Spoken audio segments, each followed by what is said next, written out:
I'm a builder, I'm a business, so I build in all seasons. Book, whatever is, I build in all seasons. If you're a founder trying to raise, you need to work for the money to come, right?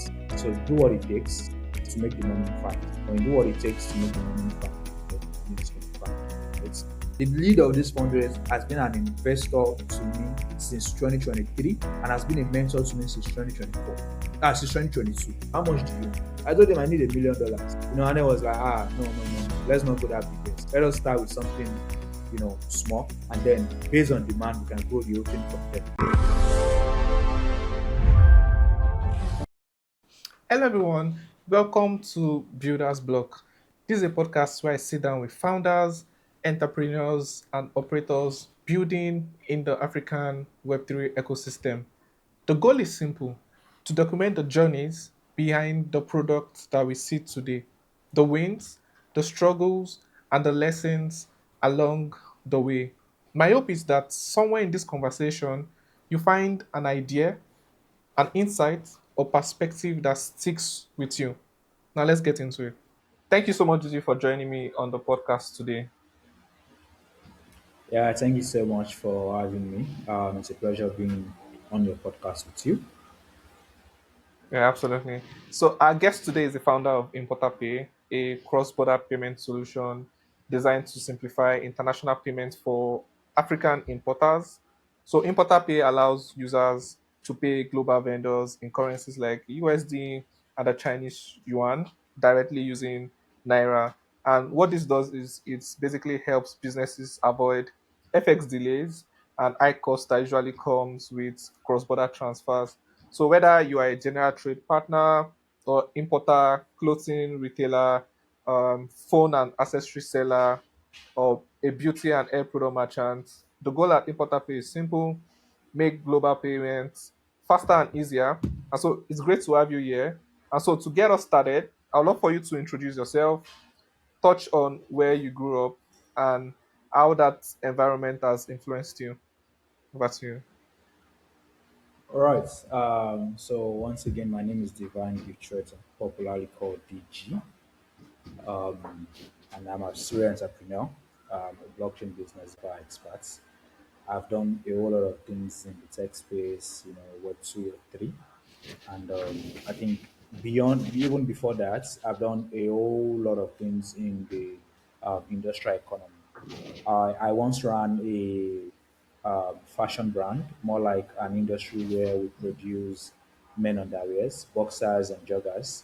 And I think that 6, 7 years process actually shaped the entrepreneur I am today. And it also in line shaped my experience towards what we're building at Importer Holdings, right? During those times, we related so much with importers across the Aba markets, imported so many material from there, worked with so many Igbo men. I also learned fashion designing from an Igbo man in Aba. So I spent 6 months in Aba, and that 6 months wasn't a joke. Like, it was not just about learning the skill of sewing, but also learning business as it is. And all that journey has shaped myself, helped me also shape my team towards the way we're building and the direction at which we're building at today. For us as Importer Holdings, a brief background: before starting Importer Holdings as a whole, including Importer, um, I've launched about several startups in the blockchain space. I've successfully sold two. I exited two of those startups, for quite some figures, maybe not much, but at the end of the day, it's part of the journey. And all of those experiences put together has helped us build Importer into a sustainable company, right? We started Importer Holdings to provide solution for the stress of vendors getting across to global retailers and getting to get something done with them. And that was how we started Importer. We started it as a social commerce platform, allowing Nigerians to reach out to vendors in China, getting them access to global products and importing it into Nigeria. But within that process, within those few months, we also discovered payment was a huge issue. As a matter of fact, making payments was very tough than even accessing those vendors. Because some of these people already have way of accessing the vendors, whether informally or formally, you know. But when it's time to make payments, there is no way to make those payments, even when they have access to these vendors. And that was why we started the journey with Importa. Um, Importer Pay started out as just a one-line product, which is helping vendors in China make payments. And we started that in July last year, but we decided to scale things bigger. And this was when we discovered that payments on itself in Africa is broken. A lot of fintechs out there actually leverage just one rail, one API provider, one this, one that. And at the end of the day, it becomes very faulty because every one of them are just recycling one solution, which end up creating more problem because everyone wants to mark up different fees. Every one of them are relying on one person that has limited liquidity and access. And at the end of the day, payments get broken. So what then did we do? We drew back within this period in time and we decided to build our own infrastructure. We decided we are only going to provide this solution when we have our infrastructure, our rail, and we own our own liquidity. And that is simply what we have today. Today, we own our liquidity, we own our rail, and we own our infrastructure. And right now, we can process payment directly into the US, into China, into Japan, into some EU corridors, into some Latin American corridors, and even into some countries right here in Africa.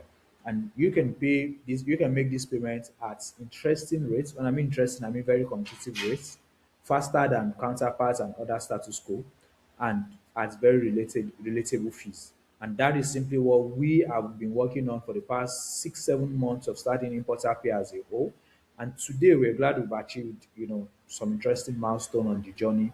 And we're looking at growing this more, growing it bigger, creating infrastructure for businesses, for vendors, and so many more across different African corridors to make global trade very easy in the continent. So yeah, that is just a brief about me. Thank you. Yeah, thank you very much for that background as to why you're building ImportaPay and like the solution you're providing. It really like solves like a major problem in Africa. Trying to make like cross-border payment. But I really just wanted to like take us a little bit backward, like a step backward to like you mentioned you did several businesses, you even exited and sold some of these.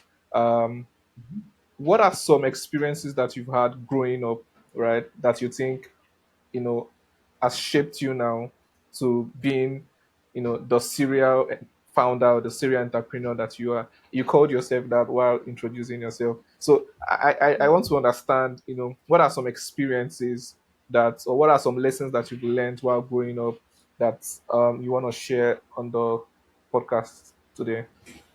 Okay, so pretty much when I was growing up, I grew up into a family of businessmen and businesswomen. So my dad was a businessman, my mom was also a businesswoman, right? I myself, I started doing business since when I was in secondary school. I learned how to make bead, how to make school chalks. My first Android, my first ever phone that I bought was made out of school chalk. I come back from school, make school chalk overnight, get it dry. When I come back from school the next day, I go and supply it to different schools in our environment. Then, I also did biddings. I even till now I know how to do bids and wire. You know, I also made a lot of money from that. I also know how to do exercise book because my dad did exercise book all through. So when we finished from secondary school, myself and my elder brother did exercise book tire. You know, we sold exercise book all through the school seasons, January, September, April. So those I have business in my blood. So let me just say that. So when I now finish all of those and started doing things in fashion, I also grew that experience and that knowledge further because we dealt directly with Igbo men and not shading any tribe, but if you're doing businesses with the Igbos, then trust me, you're going to do one of the most profitable business ever. Because these guys are not after the noise, they're not after the lousiness, they're only after profit. And we sold Boxer, we were supplying all through different markets in Ogun State and Lagos States then. Throughout COVID, we did a whole lot of things. So, but in 2019, during COVID period, we saw a lot of market drop, and that was the time I decided to come into tech. During COVID, then I remember whenever everybody is still sewing, I wake up by 7, stop sewing anything I'm sewing by 4, I'm off the machine. I don't care what anybody will say. And then I put myself into that room to just like dig in deeper on tech, on blockchain. And 2020, I left fashion for good. And then I started tech. So I launched my first tech company, Prince Africa, in 2020. It did well until early 2021, and then it failed. And when it failed, it was my first big failure. So I was just like off the old tech thing, like, no, bro, this is bullshit. Like, I'm not doing this again. But during those 6 month period, I met somebody then who ended up being a co-founder on one of my startups. Um, I was actually depressed during this time, so she was doing more of encouragement thing, more of praying together with me, and then we did a whole lot of that throughout 2021, throughout late 2020, early 2021, and then in 2021, she said I should try startup again, right? And she was kind of giving me some intros to some people, and then I did like 2 startup within that period that failed again, and I decided to like, let me just go and find work. So in 2022, in late 2021, I decided to go and find work because I was already like, bro, I've left fashion. I've told my brothers, God forbid, I'm not coming back. I want to do tech. I want to make money and stuff. So I left. I decided to go get a job, and the job also came in through a recommendation, Brown Pay. So I got an employment with Brown Pay December 2021. Worked in Brown Pay till February 2022. But in February, my mind was already like, guy, do this startup thing once again, and you don't know. And I was like, I've learned so many things about structure also from Brownpay because Brownpay wasn't a remote job, it was a physical job. So I was in the office there, taking my lessons, learning structure, learning business, learning investment approach. I was more like the team lead. So most of the investors negotiation was done by me, all of those things. So I kind of add more courage and understanding on how startup works. And then I decided to leave in February after those 3 months and started HealthGo, which was my first startup that I exited. While doing HealthGo, it was getting successful. I co-founded Grovers, which is a renewable energy solar financing company, still existing. And while doing Grovers, also I decided to like, okay, let me just focus on Importa. In between, I did like a whole lot of, I started and dropped a whole lot of projects though. But then I decided, okay, let me focus on one thing for the next 4 5 years. Let me see where it's going to take me to. And that is where we have Importer Holdings coming forward. So Importer Holdings is a product that you wouldn't be seeing me dabbling into so many products. It's just going to be Importer Holdings launching different products to address one single problem. We might pivot so many times, but at the end of the day, the goal is to solve the problem of global trade and global payments. So that is just the whole journey from where I can remember. So that is just Yeah, it. right. Thank you very much for sharing. It's Yeah. really, really interesting because you mentioned, you were into like quite a number of things. How like you started selling trucks. So that means most of the trucks that we were using in Ogun at the time, I mean, while I was growing up, maybe you supplied some of them. Yeah. Yeah, I supplied a whole lot of schools. The name of my truck then was Giftex Truck. I supplied a whole lot of Oh, schools. really? My school I was attending Successor, a whole lot that I cannot even remember now. But if I go to the environment and even Hmm. recently when I went to Ogun State, one of the man I was supplying boxers in Agbado market was like, now your face be this. You don't fat too. you know.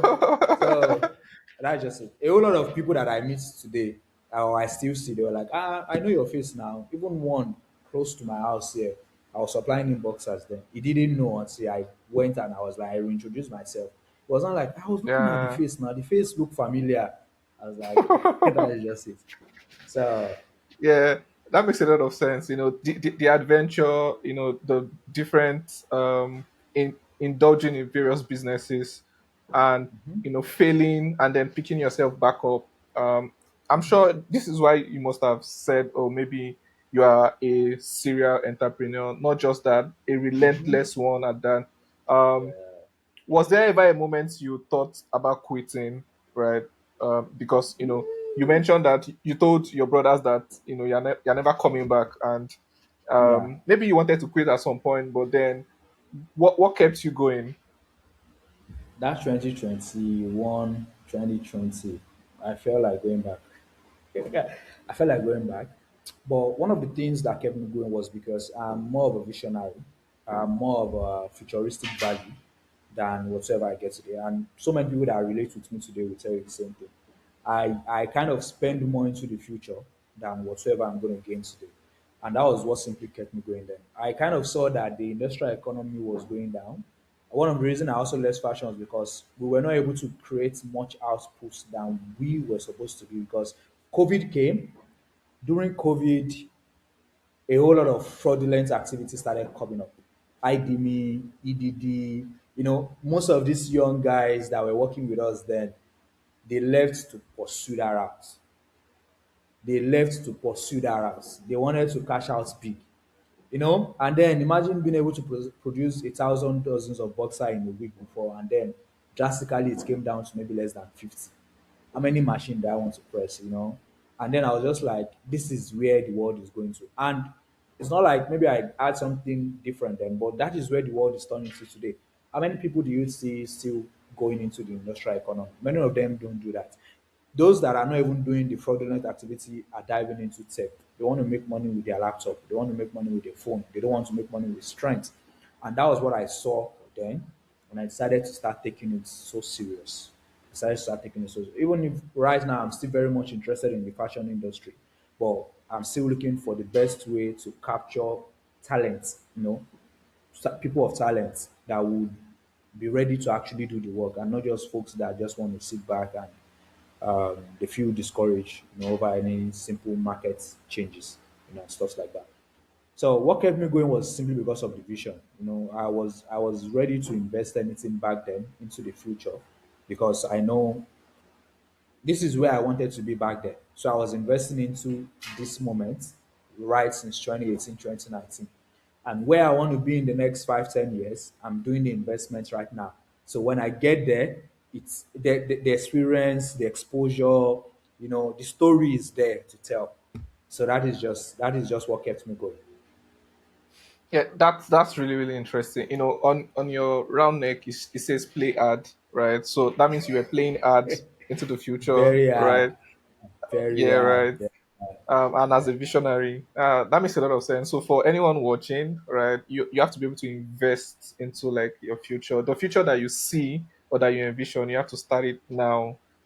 In any case, Exactly. and so in all of these things, you must have made sacrifices. I just want to like understand what's one big sacrifice you've had to make, while building. One big sacrifice. Okay, for me, I make sacrifice. I think every day. Um, I don't know how to say this, but not to sound proud, I would say for most of the founders I know of my caliber in this space, we have interesting people doing interesting things, but there's still like a whole lot to do. There's still a lot to give to the ecosystem, to the people working with you, So I make sacrifices every day. I can't say there's one biggest. I would say maybe the biggest sacrifice I've ever made is what I've done back in the 2019, 2017, 2018. You know, depriving myself of the comforts of what I was supposed to enjoy then, just to build who I am or what I am today. And I'm still doing that. I'm still depriving myself of some comforts right now because I still need to invest into the future, right? And the future is way beyond me. It goes into my team, people building this thing with me, people around me, investors trusting me, friends trusting me and believing in me, right? So that is just the sacrifice, and I think I make that every single day. Financially, emotionally, mentally, we just have to put it. So the sacrifice keep continuing. There's nothing like biggest sacrifice for me, because every day until when I'm Elon Musk, maybe at that point I can now say no sacrifice anymore. Let me just enjoy my life. So that is just it.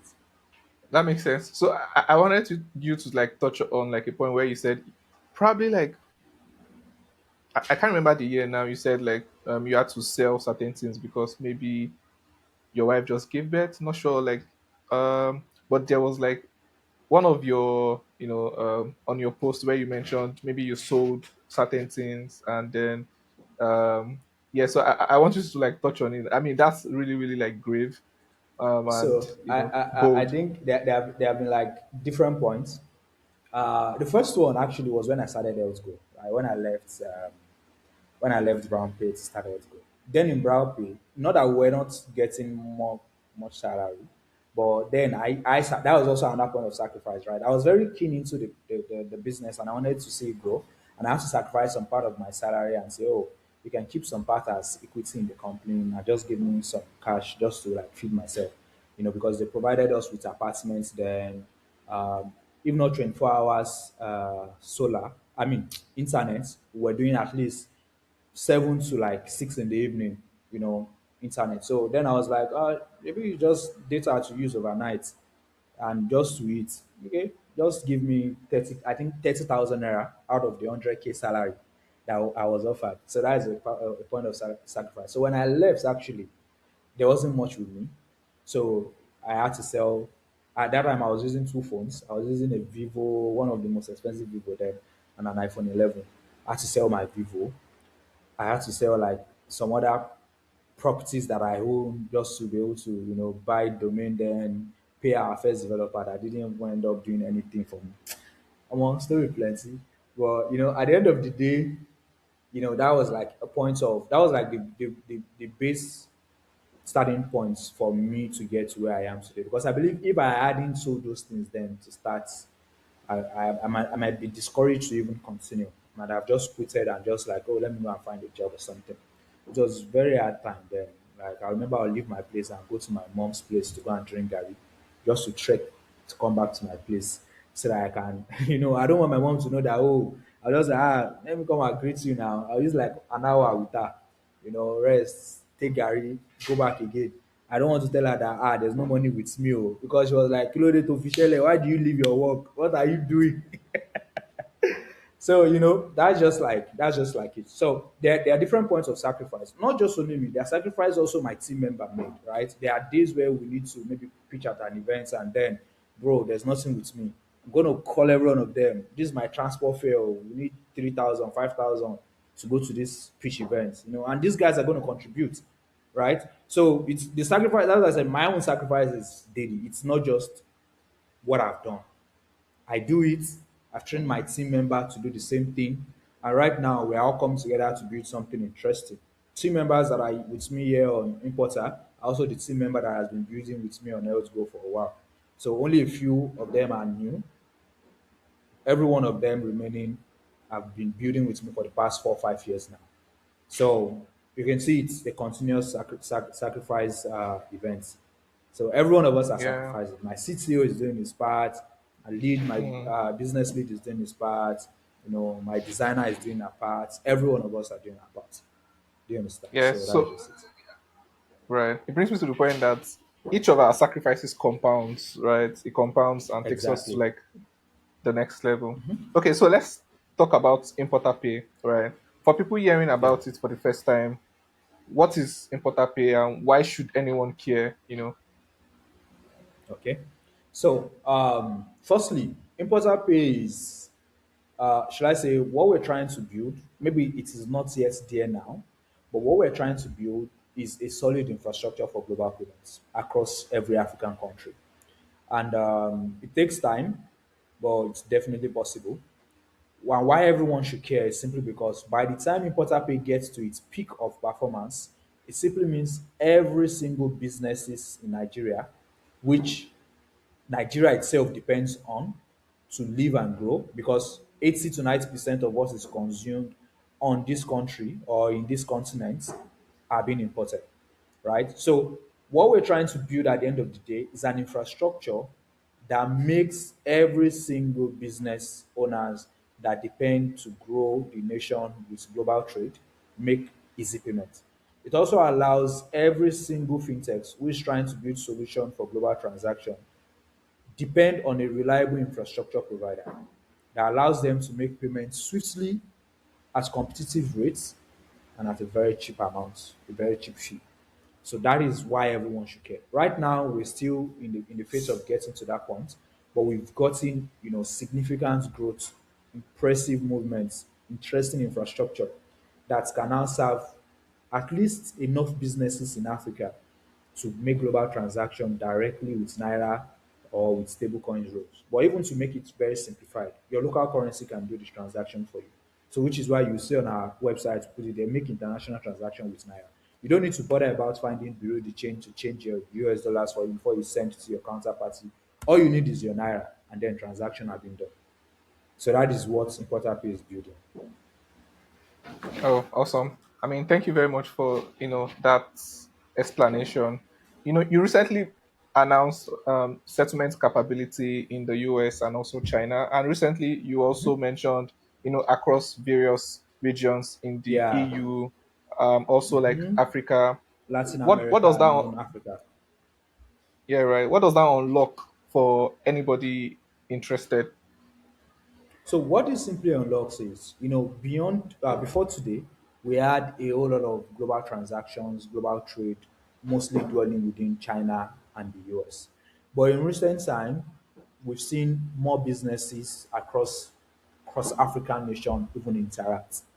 There are a lot of importers now that are importing stuff from neighbors like Ghana, Kenya, Rwanda, and the likes. But at the end of the day, they still need to go the route of finding a US dollar account somewhere in the US before they could pay a neighboring country in Africa like Kenya, for example.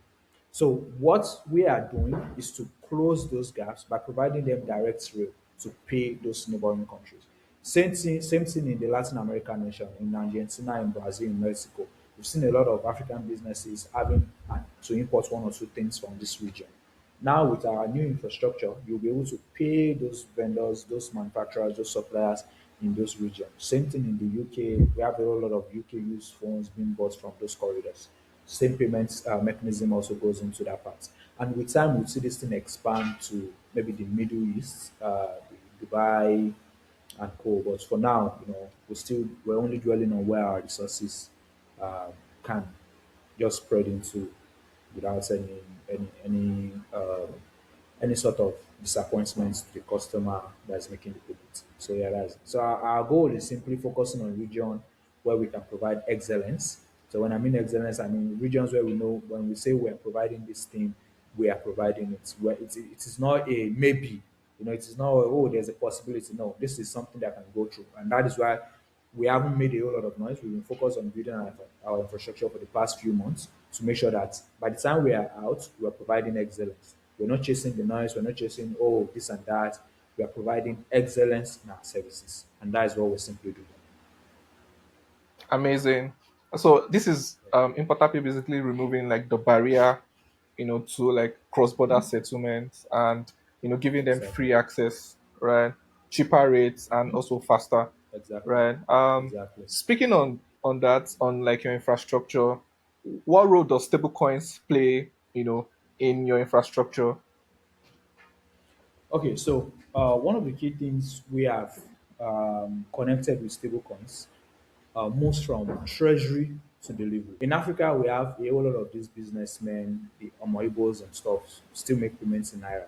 They are trying to get familiarized with the new technology around stablecoin, but it's very hard for them, right? It's very, very hard for them. So we are giving them what is most acceptable to them right now, what is very friendly to their mode of business right now, while building different stablecoin infrastructure. For now, we only use stablecoins for treasury and delivery. But with time, we will be able to not just educate these guys, but also provide infrastructure that allows them move local currency to stablecoin seamlessly, and then to their terminating destination without stress. So that is like we're not trying to do a whole lot of things. We're not trying to bubble our platform with so many words. We're only providing them what they need in reality, while also building the infrastructure that can, bring them into the stablecoin rail in bits. We're not rushing them. So that's just it. All right. So basically, right now, stablecoin acts as like treasury and like delivery, right, in Exactly. like Treasury the and settlement. infrastructure. Exactly. Uh, Interesting. Exactly. So let's talk about money growth and also like distribution. following like Importer Page story, I initially read about the angel investment for the company at the time, 15K. So I'll be batching this into like two questions, right? The first angel investment, what did the process look like? What did it mean for the company, right? Somebody investing their resources in you at the time, it meant like we believe in you, right? What did that mean for Importer Pay at the time or to you personally? That's the first round. Maybe you go first with that one. Okay, so yeah, the angel investment was a whole lot. It took 3 months to close that 15K, and which, not to be proud, but looking at where I was, like when I was looking at my own self esteem, then I was like, oh, oh, yeah, it's something that should have been closed like maybe faster or earlier. But yeah, we were able to close that in between the process of still trying to understand the product. So that was also another plus. So the investment itself wasn't like an investment into the product we had then. It was an investment into our team, into our structure, into our leadership. Because while we were doing the investment, we were still in the line of doing social commerce. We haven't launched ImportaPay then. So after the investment, we reached out to the investor and we're like, oh, we're pivoting into this because of this and that. And it was like, oh, just go on. I trust what you guys are going to do, right? And that was actually what mattered. So the 15K investment was like a leap of faith to say, okay, you guys take this and push forward a bit, and then let us see what you guys can do, and we can do more. And that actually led into our recent race because we are able to use the 15K, that fundraising diligently, to build not just our infrastructure, but to also build out a team that are actually very strong. And we actually went way beyond what was expected, and it's made a whole lot of interesting sense both to us and to our investors. And we are here to actually do more, right? We're here to actually do more. So that is it. All all right, thank you very much. So first, it meant trust, and like it was a jump starter for the team to do more, and you guys used the money judiciously. You mentioned about the recent raise. I also congratulations first on the raise, right? So I want you to explain how the process was like. Not just because I want you to explain it because where I'm going is because it's the bear market, right? As some people put it, right? And raising this amount at this time, especially from this part of the world, means a lot. And how would you put it for founders or for builders who are building right now in the bear market, or for any builder who is building something out there in the bear market to keep grinding and keep building? Okay, so firstly is, I don't think, for me there's nothing like a bear market. So I'm a builder, I'm a businessman. So I build in all season, bear, bull, whatever reason, I build in all season. So the process is simply clear, and I've always said this. It's actually on my Twitter profile also. If you're a founder and you're trying to raise, you need to work for the money to come, right? So do what it takes to make the money find you. When you do what it takes to make the money find you, then the money is going to find you, right? So that's just the process. Bear season, bull season, just build something that would actually eventually grow, um, and use something interesting to make people want to trust you with their money. So that's just it. So the process was all about building at a phase, getting some interesting traction, milestone, move it, present it to the world, let the world see what you're doing, and then the money will follow you. So that's just it. Interesting. The first point where you mentioned, you don't care about beer or bull, right? You just build, right? That makes a lot Just of build. sense, right? Because really, like, it's about like your value, what you have to offer. The money will come for you, right? If like you have something valuable to offer. Um, yeah, Exactly. really interesting. So the raise, right? Yeah. What does it position, or where does it position the company, or what does it mean for the company, and what are you guys looking to achieve with this? Basically, like, what are some features or what are some exciting things we should be expecting? So there are a lot of exciting things that will come out from us, like very much. Product wise, we'll be launching out our B2B infrastructure very soon. Over the next 1 or 2 months, we should have that completed and then open to the markets.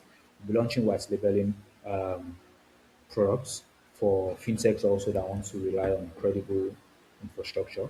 And as you can see, I don't know if you've done check-ins and did some comparison. Uh, this raise also has pushed us forward towards doing more corridors payments and also reducing expensive of transaction, making our rates one of the most competitive rates currently available in the Nigerian markets. Today alone, if you do your comparison, the, the difference will be up to 30 naira per dollar, across different platforms. And that is simply what we wanted to achieve, and this raise made it like very, very easy. So we'll be launching out so many interesting other products with time. But the key factor is these products will not be really available for consumers because we'll be pivoting fully into a B2B platform over time. So, which means API dashboard and all of those things are not individuals. So that is like one of the key things that we have really wanted to do with this race, and now we've been able to achieve that. Oh, amazing. That makes a lot of sense. So we should expect, more like B2B facing or B2B nature type of, approach, right? Exactly. Um, you know, Exactly. earlier on, when we first met, one of the things that you said that caught my attention was how that you do offline marketing. And really, like, if you ask me, I haven't seen like a lot of, I mean, in my opinion, I haven't seen a lot of Web3 founders, especially in this part of the world, do like offline marketing. Do you want to share a little bit about what that means and why you are doing that and how it has contributed to like the growth of your company?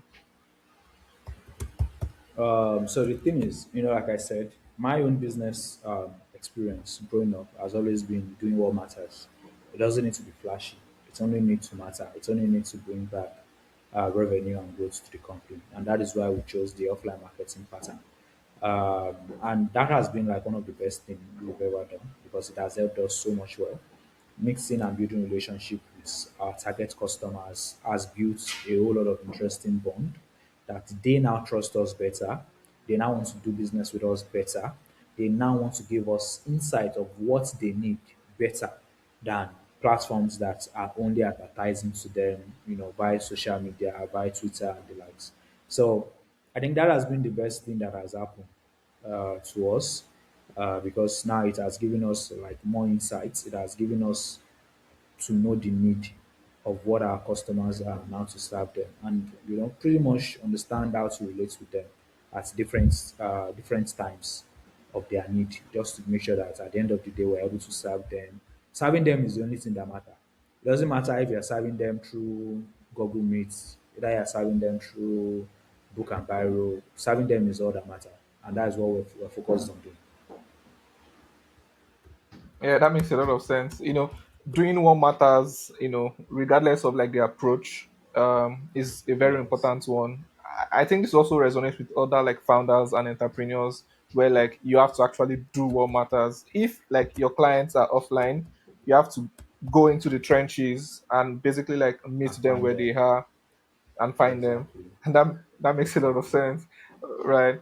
Can you like walk us through like your compliance book, because I'm sure like Oh, cross-border yeah. payments is one of like the most regulated, Yes.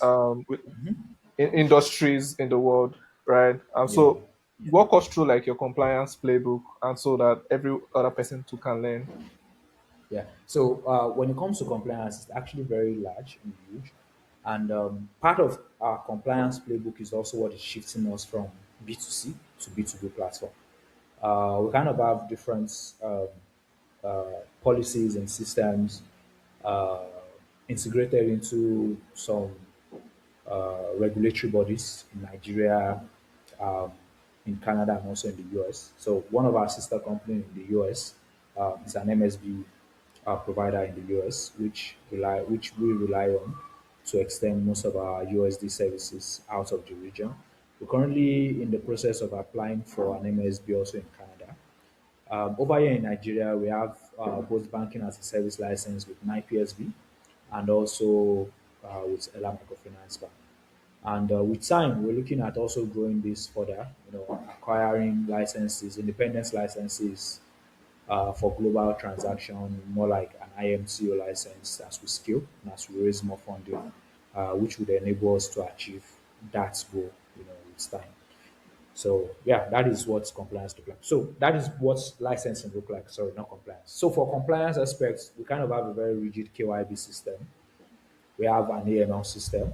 We have a wallet and account number watch system that triggers any warning sign.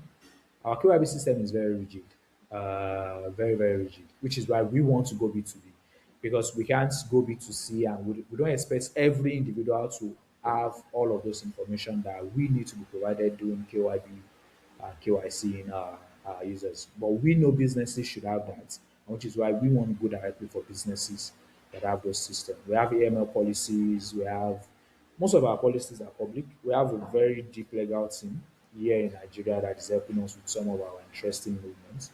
And they're doing a whole lot of interesting work. So, yeah, kudos to them. Thank you. Yeah, thank you very much. So I guess you guys have like a lot of these systems in place. So on a lighter note, what would you say to the compliance gods? So when it comes to compliance, actually, I don't think for now I don't think there's like a god of compliance because things keep changing. Regulatory body keep bringing out different policies, and having an in-house compliance person is actually what works best because they work with you in generating these new policies and aligning with them in your product. So yeah, we actually have one of the best compliance person on board working with us as our CCO, our Chief Compliance Officer. So yeah, it's doing so well. It's doing so good in that aspect, and we're also looking at growing further, so he can also bring in some of the interesting models that he has in his head and bring it right into us. You understand? So yeah, that's just it. Yeah, interesting. So over the past minutes that we've been discussing, you mentioned how that your team is cracked, solid, excellent. I really want to go into how like you have built a solid team over time, and like what's your hiring principle for adding people on your team? So, like I said during my initial conversation, all of my teammates currently, not all, but majority of them are past teammates from HealthGo. So, and many of them that came with me from HealthGo either joined us as an intern. My current CTO joined us then as a back-end engineer. Then he was still a student. So it wasn't even a back-end engineer. He joined us as an intern. We had somebody then fronting CTO that wasn't actually working. And he grew with us. We grew into a back-end engineer. I started doing like real stuffs for us. And then 7 months into being with us, he grew into becoming our CTO at HealthGo. And while he was our CTO, he took so many courses. One of my principles is whether you're working with me or not, you need to grow, you need to scale, you need to always upskill, you need to always take a course to upskill yourself per duration. So in a year at least you must go through a course or two. Last year, all of my developers actually went through Turbine. My CTO is a 2 years graduate of Turbine for you to know how cracked it is. You know how Turbine is. So we have Aki graduates with us, we have Turbine graduates with us. When it comes to UI designing, we also have the same system. We push people all through, go through Moralis and all of these intense courses, just to upskill and get yourself bigger and better. Because every single year, beyond everything we do officially, we give ourselves projects to build something crazy, right? Something really crazy, like build something mad. Let us see actually what we could do. And to be very honest, every one of them are very, very cracked. When I mean cracked, I mean these are people that they've grown willingly, not forcefully, and their growth is actually very inspiring, even also to them. So, and most of my team members, I really don't do an open hiring. in rare scenarios, in rare cases, maybe if those around me do not have referral for that role, I really don't do open roles. I mostly ask them to bring in somebody.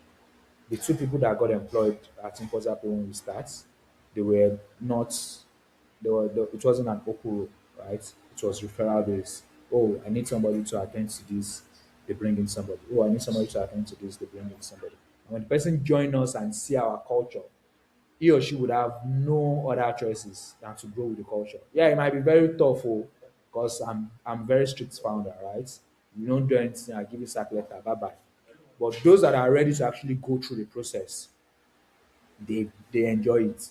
No be enjoy itself. Like the benefits they always shack them. So that is just it. So that is how cracked my guys are, and that is how I hire. So Interesting. my CTO is feeling himself. So yeah, I don't think it's everywhere where that part of like you have to keep growing, and also that part of like the recommendation, right? Hiring these days in Web3 is, oh, I know this person, right? Let me refer or recommend. You also touched on like courses and like upskilling. So one of the things that I Yeah. also found about you is that you read a lot of book and also take a lot of founder courses. What role has these books or these courses played in your founder journey? If you were to recommend Hmm. like two books, what would you recommend? What books would you recommend for people listening? Okay, so thing about me is I think I've started reading lesser now than when I actually started this whole journey. Then, more, I take different. Then there was even things like reading challenges, whereby you now put out blog posts on what you read. I think recently I saw one of the Facebook pages because my Facebook then got hacked and things got deleted. But I had a page then, and I started seeing some of the things I wrote, some of the blogs I was doing. Then I was like, oh, come on, instead I don't try it. So when it comes to founder courses, one of the key founder class or course or school I would really recommend anywhere, anyhow, is for a founder to go through and complete YC Startup School. I don't know of now, but when I took it back in 2023, it was totally free. Okay, I know a lot of people were like, oh, why YC? YC and Africa are not sharing the same economic condition. The America, the EU, the Europe, where YC actually operates, are not sharing the same, business climates with Africa. But the truth is, you actually see crazy ideas, and you get crazily motivated. You see a 12 months old startup raising $10 million, 20 million, 50 million, 600 billion. Yeah, bro, you'll be like, bro, that is one of the things that thing will do for you, right? And apart from that, one of the key things that helped me in my early stage was mentorship. Yeah, there are a lot of crazy mentors out there that are just going to use you, but if you can find the right one, trust me, they're going to hold you in the hand. There's nothing you read in the book. Trust me, books are good, but for me, I'm now in the stage where I kind of know there's nothing the book will tell me that I'll be able to do if I don't have somebody to hold my hands to do that thing inside that book. Yeah, I'm not trying to shade any book, so but if you read that book, you don't read and finish. Bye bye. Not see. You will not be able to execute anything inside that book. You're just reading it maybe to just get familiarized with grammars and stuff. I have a lot of one of the things my guys used to praise me of is there's nobody in this Nigeria that you want to get access to that if I push it, I'll not get that connect. I'm not perfect, I'm not that big, I'm not influential. But that is one of the key things I've learned very early enough in my career, building relationship, connecting with people. Almost all the big guys in Nigeria have their WhatsApp contacts. Almost all the big founders in Nigeria have been to their office. Almost all of the yeah, and this is one of the key things that helped me because there are some things that might just be going through my head, and the next thing I want to do is how do I find solution? There's one of my mentors, very big. But I call this man by 1 a.m., 2 a.m. in the night. If he's sleeping, he will pick my call. Dr. Shola. It's somebody I really respect. He also have different books. I'm still going to recommend one of his books that I read recently and really changed my own perspective of financing. And managing pivots from different career roles. But Dr. Shola is somebody that has gone through every single experience in his life. That he might put it into his book and you would read it. But the truth is, if you don't have him by your side to hold your hand, to take you through that progress and that process, yeah, he has written it in his book for you to read. But he is also available to hold you by your hand to go through that process together and progress together. That is the key thing for founders. That is what you need. You need somebody in so place. You should have somebody on quick dial and say, "Sir, please, I'm going through this and that. I need to find a solution. Do you have somebody?" The Oshoda has given me so many referrals, right, in this journey of Importa. People from all around the world. People from all around. When I mean all around the world, there are people that it will send them my contacts. It will say, "Chat Divine up." That one will come and say, Dr. Shola gave me your contacts. He said you can do this and that for us, and that's just it. So imagine I'm just reading his book and I don't have that kind of contacts. Tell me, I'm just going to have the knowledge. I wouldn't be able to execute any of that. So beyond buying books and reading books, find quality mentors, be very open to them, give them that listening ear, and you also take them closer to yourself. Be ready to invest into the relationship, right? So when I mean invest, I don't mean give them money. There are different things to invest, right? And just grow the whole thing from there. So I believe for founders, that would be the best thing. Raising funds, this fundraise that we announced now, the lead of this fundraise has been an investor to me since 2023 and has been a mentor to me since 2024. Since 2022. We first met in 2022, kept building the relationship for a year plus, got our first investment from him, and kept building. So when we got our first investment from him, I didn't just take the money and say, "Yo," I helped in building his own product, his own ecosystem. Gave out my technical team to say, "Yo, let's do this thing for this man. Oh, this man is going through this. Go and do this for that." Every single body, every single person working with him today were referral from me. Every single, both the good ones and the bad ones, yeah, because there are bad people at the end of the day. But the key thing is, every one of them got to him through me. So that has been my own investment for these years. So when it got to this time when we started building ImportaPay, and I told him, this is where my problem is, and this is what I want to build. I'm not going to rely on a third party. And he told me, okay, let's see what we can do. How much do you need? I told him I need $1 million.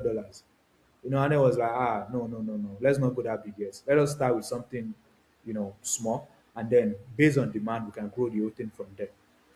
And that is it. So this is a relationship that has been built since 2022, not a relationship that was built yesterday, right? So, and it also goes back to when I said earlier that what I do, I sacrifice for the future. So I've sacrificed in 2022 for what we announced today. If I didn't sacrifice in 2022, we wouldn't be able to do any announcements today.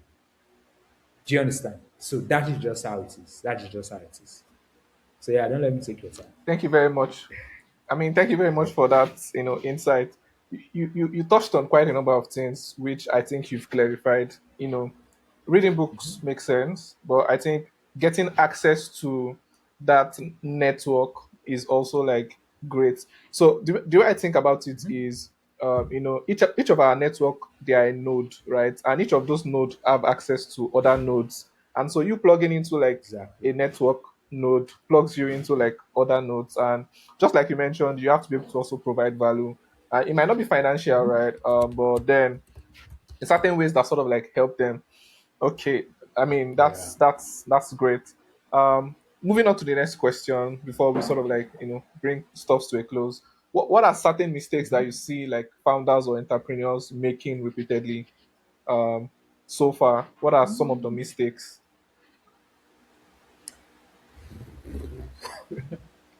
To be honest, I'm not a critic to that extent. I believe everybody can do what works for them. So what might look like a mistake to me might be the perfect thing that works for the founder. So I can't say, oh, founders are making mistakes. Yeah, because also there are some things I'm gonna do that to some people out there is gonna look like a mistake. But to me, that's just what works for me, right? You know, so I can't say there's a mistake anybody's doing. Founder out there, do what works best for you. Just make sure you're doing it the right way. you're doing it in a way you wouldn't regret, and you know, just keep your integrity in anything you do. Just keep the integrity intact, because at the end of the day, that's what will speak for you. Do you understand? So that's just it. Thank you very much. Um, this brings me to my next question, right? Where we are at a certain point in time where we are seeing a lot of acceleration in AI, you know, crypto, even in the world, right? Generally, what skills do you believe will be rare and valuable over the next decade? When I mean rare and valuable, like sets you apart. Well, so for me, I would say the skill that will set everyone apart is sales. But beyond sales, yeah, because you need to sell. Even if you're going to build with AI, you need to sell the AI, right? So, but beyond sales, it also goes back to upskilling. So, which is why you see, I kind of keep it into the tune of everyone around me was upskilled. Because even if AI will take over people's job, trust me, if you are upskilled enough to the point that the AI itself will fear you, you will be the one to control the AI. You understand? So, but the key thing, beyond everything that is popular out in tech now, the key thing that I know would never fade off is sales. So, as a technical person, know how to sell. So, even if AI can take your job, you'll be able to sell to the company that, yo, I'm better than AI, and this is why. Even if at the end of the day, you will still be using the AI. Do you understand? So sales is the only skill that is actually going to stand the test of time. So at every different point, for any different field you find yourself in tech, as a BD, as a technical guy, as a dev, as a graphics designer, just know how to sell, right? And that's just it. Yeah, that resonates with me a lot, because I've been thinking about it, and I just do think marketing and sales. Um, I mean, marketing that at the end of the day converts to sales, right? To sales, Um, yeah. yeah, yeah, I think we are on the same page on this one. I mean, like I've been thinking about it, and so one other one that came to my head was like, um, expanding your reach beyond like the normals. Say, take for instance, learning a new language. It could be Chinese, right? It could be Spanish, right? And so that way, even if you're a technical person, you can be able to expand like your reach to other, Yeah, like with into your your, or yeah. or basically like with your sales knowledge, you can be able to also like expand. Another thing that I think here is like building a personal brand, right? I mean, like you mentioned, it has to come with integrity, right? Yeah, pretty much it. So that's that on that side. Let's talk about how you personally think about spending, investing, and wealth. What are some of your hot takes on spending, investing, and wealth generally? Or like when you earn salary, are you meant to spend everything, or like okay, maybe you save for like the rainy days? My brother, again, do what works for you. If spending all your money works for you, spend it. If not spending at all works for you, don't spend. If savings work for you, save. One of the things I've actually grown to understand is everybody have different priorities. I've been a founder in this space, put together at least 8 years. Okay, let me say at least 8 years in tech, at least 6 years being a founder. Within this couple of times or this couple of years, I've helped a whole lot of people, a whole lot of founders. You know, founders have ran me streets. Founders have duped investors and run away with money. Founders have put my name at risks at different points. You know, and sometimes, well, I think not even sometimes, just very recently, one of those scenario happened, and my sister and I was discussing, and he told me, bro, everybody goal is different. You might mean well for people to the extent that you put your reputation at stake, put yourself at stake for them, but their goal, what they want to achieve, is not what you want to achieve for them. So I don't advise anybody again. Me, so my mouth is firm. I don't use to advise anybody again. Do what works for you. right? If you feel destroying your integrity works for you, fine. So same thing happens around saving wealth and stuff. If you want to build wealth, fine. If you want to save money, fine. If you don't want to save money, fine. Nobody is fighting you. Do what works for you. The end goal for me is I just want to have my peace of mind.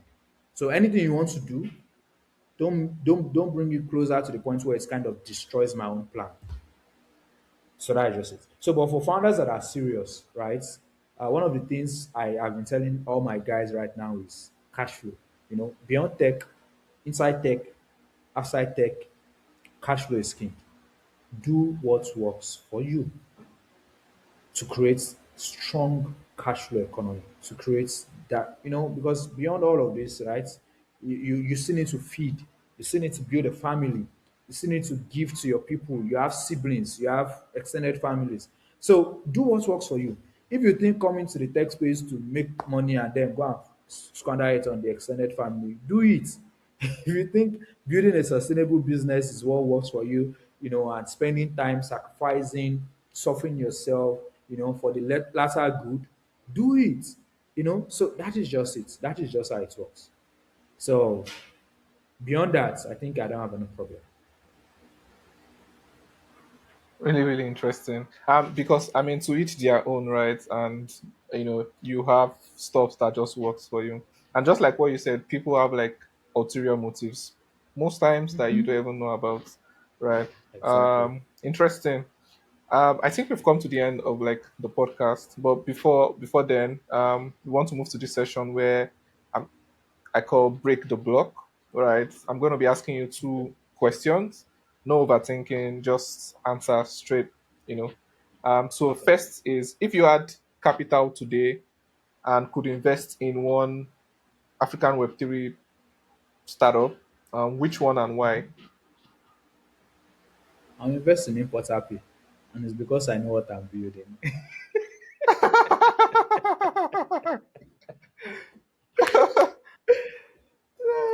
I'm Absolutely. investing in ImportaPay. I know what I'm building, so I can only put my mouth where my money is. You understand? Yeah, that So works. yeah, yeah. Okay. I mean, other than Importer Pay, right? The major goal is that you don't mention your own company. Okay, so if I'm not to mention my own company, then maybe I'm going to invest into products of my own guys, of people I've trained and people I know their competence. That's actually what investment is. Actually, any investor Mm, right now, we're not in the 2019, 2018, wave anymore. You invest in who you know, what you know, how you know. Even if anything is going to go wrong, these guys are going to give it their all. So I'm going to invest mm, into, let's say, invest. Yeah. So one of the products I will even invest in, if I was to have a lot of cash, though I've done like a whole lot of unofficial investments, though, supporting them and stuff, yeah, is yeah. going to be Echo. Is one of the products built by some of my internal dev team. There were not even some actually. Each one of them contributed to the success of that product. And what Echo does, Echo is is a real life IRL connecting products on Solana Mobile. So this is it here. You can see my Solana Mobile, right? So yeah, this is it here. So Yes. it's an IRL connecting platform where you can connect with friends there. So it's more like what you're building for this product is AirDrop on your iPhone for Solana Mobile. So you could connect, share social media profile, um, change banner, change your X banner. So if you check my X profile, you will see the banner behind me is also generated from Echo. So this is going to be a product I'm going Oh, to invest in if I'm going to invest at all. So yeah, interesting. Yeah, I think I like your principle of investments where like it has to be people that you know, right? People that you trust, people that you can easily like um validate or like reach out to on the go. And I'm sure this is how it has worked for even other like investments. Take for instance, you mentioned how like the person that led this race was somebody you knew like from time 2022. like 2020, 2022, right? And I'm sure this is what has worked even for other founders. Take for instance, I mean, I don't want to mention him, but yeah. Moving on to the next part is Do you have a product feedback for any like Web3 products that you use? Right, it could be anyone. I think I use Asa, not a lot, but I use it frequently. Is it frequently or often? I don't know the right English to use there, but I think I use it often. Um, they're doing a whole lot of interesting things, which is really making sense and they're growing. But I think some of my feedbacks, though their products is a bit different from the model at which we're building, because their products is majorly for the Web3 guys. But some of the advice I'm just going to give is, or the feedback I'm going to give, in as much as the product is excellent, I believe building and depending on their own kind of infrastructure and role will make the products more seamless because this time around they can have competitive fee. So one of the reasons why I don't use them always is simply because sometimes when I still check through Bybit, I kind of see like 10, 15 naira difference. And I'm like, almost 15 naira times by $2,000. That is a lot though.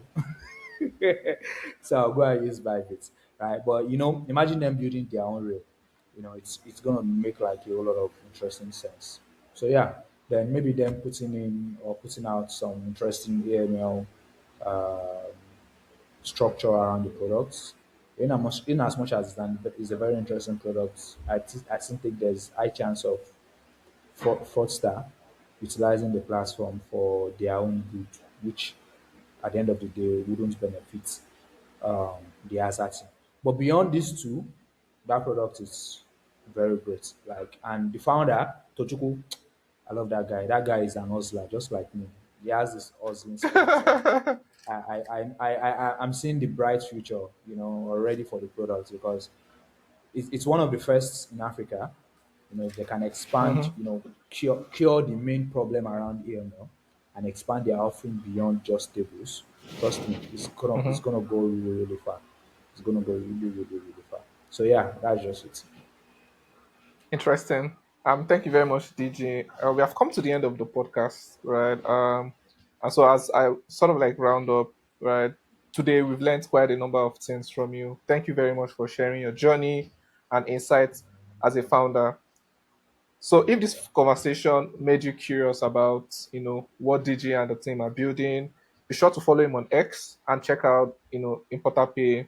And most importantly, if you are a general trader or importer or into any of these global trade transactions, be sure to like check out ImportaPay.